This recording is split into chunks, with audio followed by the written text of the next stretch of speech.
We all know India's IT and corporate sectors are, well, a global powerhouse, right? But there's this paradox hiding just beneath the surface, a really troubling one. I'm talking about a massive culture of unpaid overtime.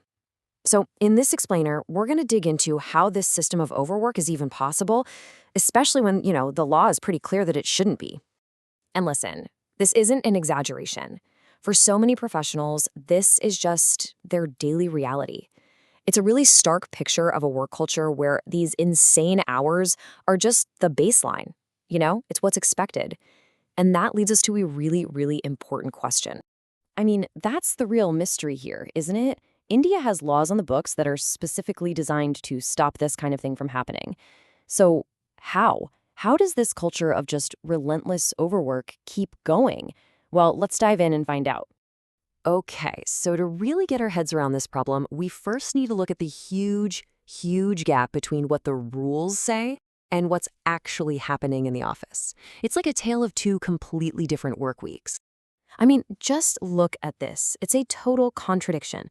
On one hand, the law is super clear. You've got a 48-hour maximum work week, a 9-hour daily limit, and if you work overtime, you're supposed to get paid double. Simple, right? But then you look at the reality. We're talking 10, sometimes even 18-hour days being totally normal. People wearing these insane 100-hour work weeks like it's a badge of honor. It's like these two worlds are existing at the same time. And that right there, that's the heart of the whole issue.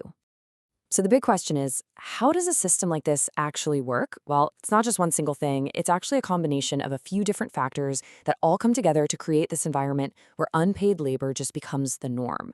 So let's break down exactly how it happens. Okay, it pretty much boils down to these three things, these three pillars of overwork. First, you've got loopholes that are literally baked right into employment contracts. Then there's this incredibly intense cultural pressure to just work, work, work. And finally, a really common misunderstanding about certain legal exemptions.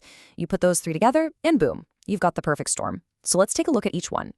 All right, first up, the contracts themselves. You'll often see these really vague phrases, like flexible working hours. Now that sounds great on the surface, right? Who doesn't want flexibility? But in reality, it's often used to create this unspoken expectation that you need to be available pretty much 24/7 to meet whatever deadline comes up.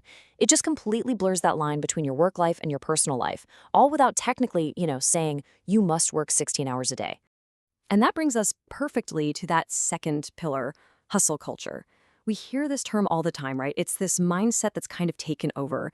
This idea that being overworked is something to be celebrated. It's mythologized. It takes the concept of burnout and flips it, turning it from a massive problem into a sign of your dedication and your commitment. And what does that do? It makes you feel guilty for just wanting to, log off.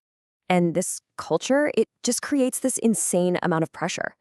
For starters, you're expected to be always available, especially for clients in totally different time zones.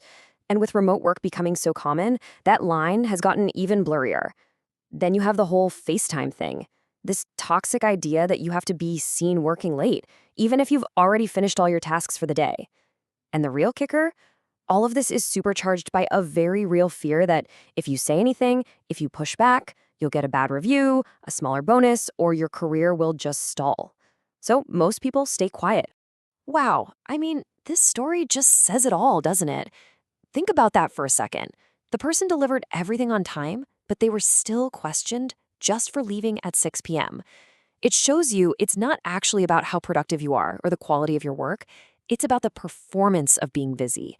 It's a mindset that values just being there over actually getting things done, and that's just a recipe for a toxic workplace. And that brings us to the third piece of the puzzle, a misunderstanding about legal exemptions. So here's how it works. To attract investment, state governments sometimes give IT companies exemptions from certain labor laws, things like rules about shop opening and closing times. But, and this is the absolute key, a lot of employees think this means they're exempt from all the rules, including the ones about overtime pay. And that simple but huge misunderstanding is what allows this whole practice to just keep going, completely unchallenged.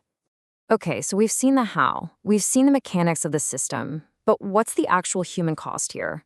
What's the real impact on the people who are caught in the middle of all of this? Because it goes way, way beyond just a smaller paycheck. We're talking about a serious toll on people's health, both mental and physical. Just look at that number. 67%. Let that sink in. That's more than 2/3 of Indian employees regularly working outside their designated hours. This isn't some small, isolated problem affecting a few people. No, this is a massive, systemic issue that's impacting the vast majority of the workforce. And the fallout from this? It's severe. We're talking about huge increases in anxiety and depression, not to mention chronic stress. It puts an incredible strain on family and personal relationships. It pushes people right to their breaking point. And ultimately, it leads to burnout, which, by the way, is now so widely recognized as a serious problem that the World Health Organization itself calls it an occupational phenomenon. This is a real health crisis. Okay, so after hearing all of that, it's pretty easy to feel a bit down about the whole situation. But there is a growing conversation happening about how to fix this. And a potential path forward is actually starting to take shape. And it's coming in the form of some new legislation. And here it is. It's a potential solution called the Right to Disconnect Bill. And its whole goal is to go right after the root causes of this toxic work culture by creating clear, legally protected boundaries between your job and your life.